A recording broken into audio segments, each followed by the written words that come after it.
Good morning বন্ধুরা, কেমন আছো সবাই? আমার চ্যানেলের আরও একটি নতুন ব্লগে তোমাদের সবাইকে স্বাগত। কিন্তু হয়ে গেছে, ব্রেকফাস্ট তো হয়ে গেছে সবার। তো আমি এখন রান্নাটা একটু গুছিয়ে রাখছি।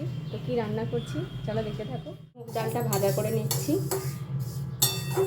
আর এখানে দেখো গোবিন্দভোগ চাল ধুয়ে রেখে দিয়েছি। এবার হাওয়াতে নিয়ে একটু রাখবো যাতে জলটা ঝরঝরা হয়। আর ডালটাকে আমি আগে ভেজে নিচ্ছি। আর এখানে আমি 1 কোটো গোবিন্দভোগ চাল নিয়েছি, আর তা মেপে 1 কোটো মুগ ডাল নিয়ে নিয়েছি। কি বানাবো তোমাদের সাথে শেয়ার করব, তো ভিডিওটা কন্টিনিউ করো প্লিজ। ডালটা হালকা বাদামি বাদামি করে হালকা একটু বাদামি হয়েছে। গ্যাসটা আমি বন্ধ করে দিয়েছি। এবার আমি স্নান করে পুজো দেবো, তারপরে রান্নাটা শুরু করব। একদম বেশি লাল লাল কিন্তু করিনি, হালকা বাদামি হয়েছে। স্নান করে আগে পুজো দিয়ে নিলাম, আর মুগ ডালটা ভেজে রেখে এসেছি, আর চালও ধোয়া হয়ে গেছে। তো আজকে পুজোটা আগে দিয়ে নিয়ে তারপরে রান্নাটা করব। আর দেখো, কালকে ঠাকুরের জন্য শিব ঠাকুরের যে একটা ত্রিশূল এনেছিলাম না, ত্রিশূলটা না ঠাকুরের থেকে ছোট হয়ে যাচ্ছে। তো ওটা চেঞ্জ করব। ওটা এখন আর ইউজ করবো না, ওই দোকানে গিয়ে চেঞ্জ করে নেবো। আর এখন ওই দাদার দোকানে এর থেকে বড় ত্রিশূলও নেই, আছে কিন্তু ডমরু থাকে, সেই ডমরু ছাড়া আছে। গুরুদেবের জন্য ওই ঘটিটা এনেছি।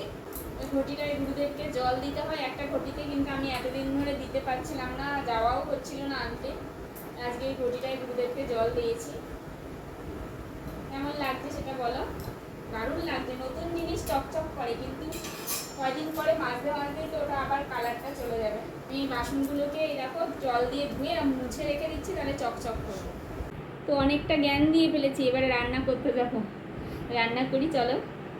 মুগ ডালটা ভাজা করে রেখেছিলাম, এবার ধুয়ে রেখেছি ওটা। আর এখানে দেখো কী কী নিয়েছি: কিশমিশ, বাদাম, আর কাঁচা লঙ্কা, তেজপাতা, একটু আদা ঘষে নিয়েছি, আর এখানে গোটা গরম মশলা। এলাচগুলোর মুখটা একটুখানি চিড়ে চিড়ে নিয়েছি। আর যা যা লাগবে ঘি, চিনি, নুন, এগুলো সব তো নিয়েই নিয়েছি। তো চলো রান্নাটা এবার শুরু করা যাক। এইখানে আমি আগেই গরম জল করে রেখেছিলাম। তো রান্নাটা আমি শুরু করছি। আমি কড়াইতে প্রথমে সাদা তেল দিয়ে নেব। এটা সাদা তেল, আর আমি ঘি মিশিয়ে করব, তোমরা চাইলে শুধু ঘি দিয়েও করতে পারো। সাদা তেল দিয়ে নিচ্ছি, তার মধ্যে একটু ঘি দিয়ে দেব। ঘি দিয়ে দিচ্ছি।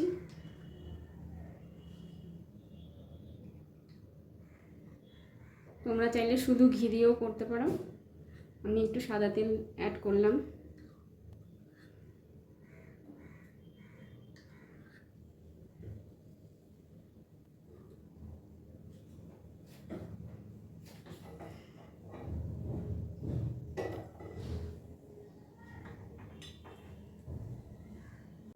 তেলটা গরম হয়ে গেছে, এর মধ্যে আমি ফোড়নগুলো দিয়ে দেবো।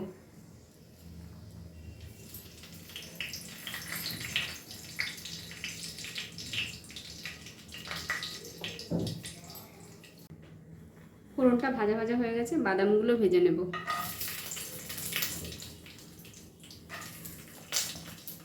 বাদামগুলো ভেজে এবার তুলে নিচ্ছি। বাদামগুলো ভেজে তুলে নেওয়ার পরে তেলে একটু হলুদ দিয়ে দেব। তোমরা জানো আমি তেলে কিন্তু হলুদ দেই, কারণ তেলটা নাহলে গায়ে ছিটবে, যে কোনো কিছু এর মধ্যে দিলেই গায়ে ছিটবে। এবার আদা দিয়ে দেবো, এই এতটা আদা ঘষে রেখেছিলাম।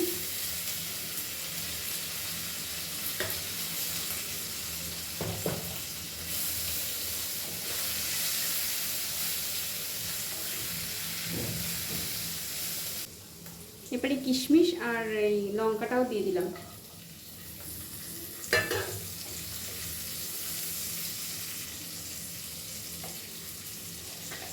এবার আমি চালটা দিয়ে দেবো, আর ডালটাও দিয়ে দেবো।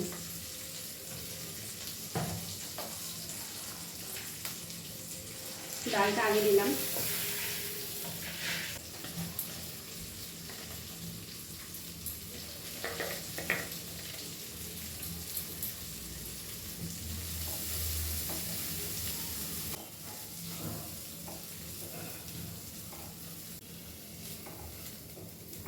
এটা কিন্তু আমার মায়ের কাছ থেকে শেখা একটা রান্না।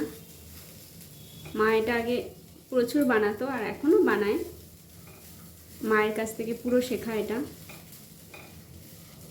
সবার কাছেই তার মায়ের রান্না পৃথিবীর সেরা রান্না, তো আমার কাছেও তার বিকল্প নেই, আমিও তো তার বিকল্প নই। মা রান্না করেছে মানে অমৃত।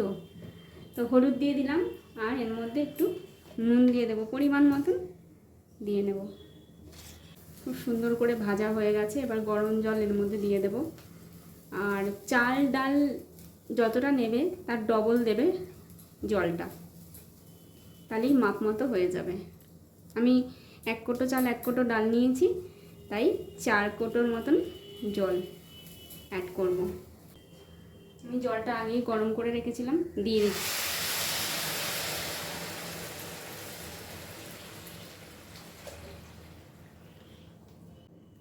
গ্যাসটা বাড়িয়ে দিয়ে একটু ফুটিয়ে নেব।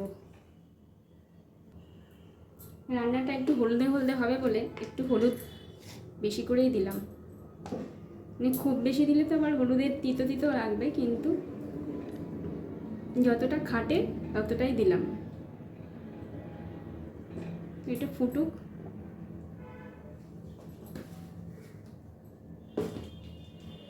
একটু ঢেকে দিচ্ছি যাতে তাড়াতাড়ি করে ফুটে ওঠে। ঢাকা দিয়ে রেখেছিলাম, খুব সুন্দর করে ফুটে উঠেছে,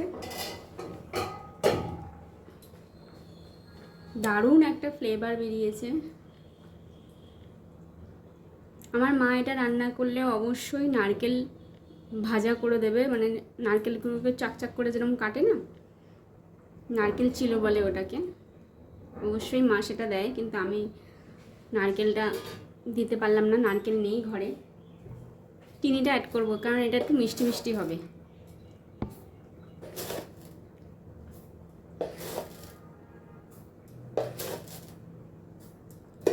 4 চামচের মতন চিনি অ্যাড করলাম,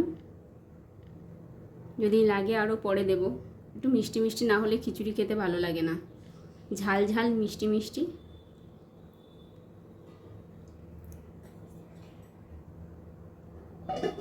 আবার ঢেকে দেব, একটু ডাউন করে দেব। জলটা একটু শুকিয়ে শুকিয়ে আসছে, তখন আবার একটু ঘি অ্যাড করে দেবো।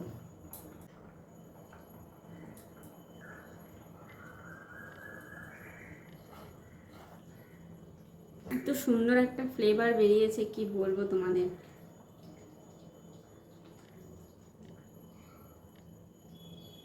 অবশ্যই রান্নাটা বাড়িতে ট্রাই করো, যারা পারো তারা তো করোই, আর যারা করোনি কোনোদিনও ভুনা খিচুড়ি বাড়িতে ট্রাই করো।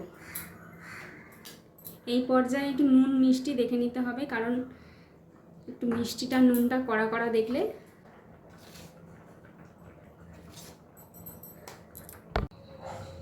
একটু নুন অ্যাড করে একটু নাড়া দিয়ে দিলাম, আবার ঢেকে দেব।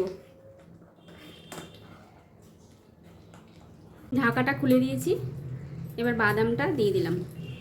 তোমরা এর মধ্যে কাজু বাদামও দিয়ে দিতে পারো, আমি এই চীনা বাদামটাই দিলাম। দেখো জলটা অনেকটাই টেনে এসেছে।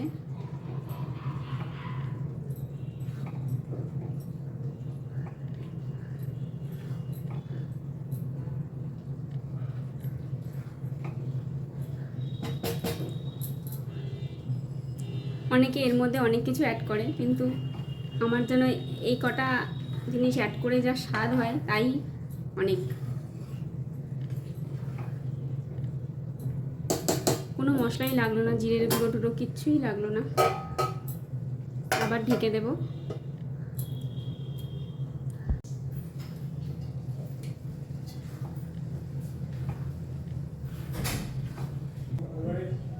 ছাড়ো এখন রেডি হয়ে গেছে, বন্ধ করে দিচ্ছি গ্যাসটা। এবারে দেখো পুরোটাই জলটা শুকিয়ে এসছে, আর আস্তে আস্তে থাকতে থাকতে আরও এটা শুকিয়ে যাবে। তৈরি হয়ে গেল ভুনা খিচুড়ি।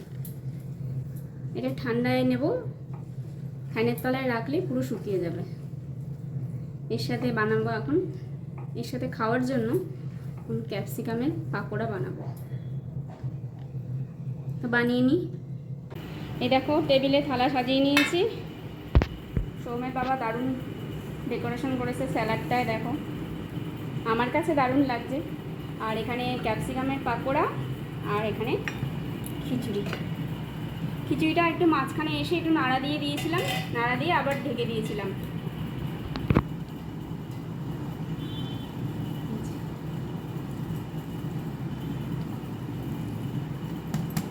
খেতে কেমন হয়েছে ওরা খাক, তারপরে ওরা বলবে।